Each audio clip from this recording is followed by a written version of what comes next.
The 2007–08 Kenyan crisis was a political, economic, and humanitarian crisis that erupted in Kenya after incumbent President Mwai Kibaki was declared the winner of the presidential election held on December 27, 2007. Supporters of Kibaki's opponent, Raila Odinga of the Orange Democratic Movement, alleged electoral manipulation. This was widely confirmed by international observers, perpetrated by both parties in the election, in part due to the ethnic and geographic diversity of Kenyan politics.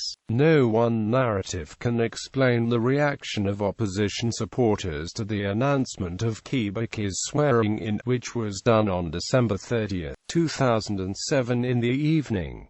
In addition to staging several non-violent protests, opposition supporters went on a violent rampage killing Kikuyus. Raila Odinga encouraged supporters to engage in mass protests, which he announced on local television and radio stations, most noticeably in Mombasa, Eldoret, Kericho, Kisumu, Nakuru and parts of Nairobi. Police shot hundreds of violent demonstrators, including a few in front of TV news cameras, causing more violence. Targeted ethnic violence escalated and at first was directed mainly against Kikuyu people, the community of which Kibaki is a member, living outside the traditional settlement areas, especially in the Rift Valley province. The violence started with the murder of over 50 unarmed Kikuyu women and children, some as young as a month old, by locking them in a church and burning them alive in Kiambaa village near Eldoret on New Year's Day. Tensions in the Rift Valley have caused violence in several previous Kenyan elections, most notably in the 1992 Kenyan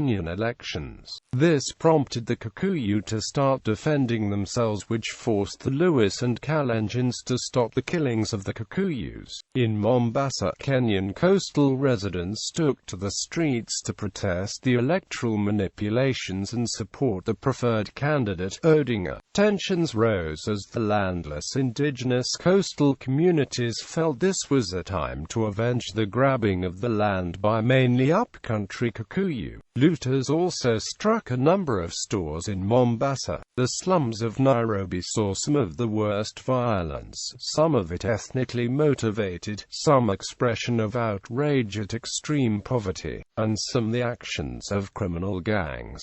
The violence continued sporadically for several months, particularly in the Rift Valley. Former UN Secretary-General Kofi Annan arrived in the country about a month after the election and successfully brought the two sides to the negotiating table. On February 28, 2008, Kibaki and Odinga signed a power-sharing agreement called the National Accord and Reconciliation Act 2008, which established the office of the Prime Minister and created a coalition government. The power-sharing cabinet, headed by Odinga as Prime Minister, was eventually named on April 13.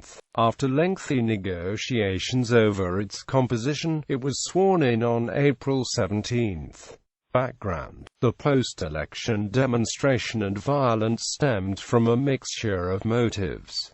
Some included voting in elections has widely been along ethnic lines in many Kenyan communities. Widespread perception that the count of the presidential election was modified in favor of Kibaki. During colonial times, Kikuyu people were displaced from the fertile highlands, and after independence they were settled outside the traditional areas, especially in the Rift Valley, where the ethnic Maasai people had populated originally before Kenya's colonization by the British. A belief among other tribes that the Kikuyu community in Kenya has dominated the country since independence. Reports by international observers about manipulations and admissions by members of the Electoral Commission of Kenya that the staff provided them with incorrect figures have further fueled this anger. The violence has been directed mainly against Kikuyus,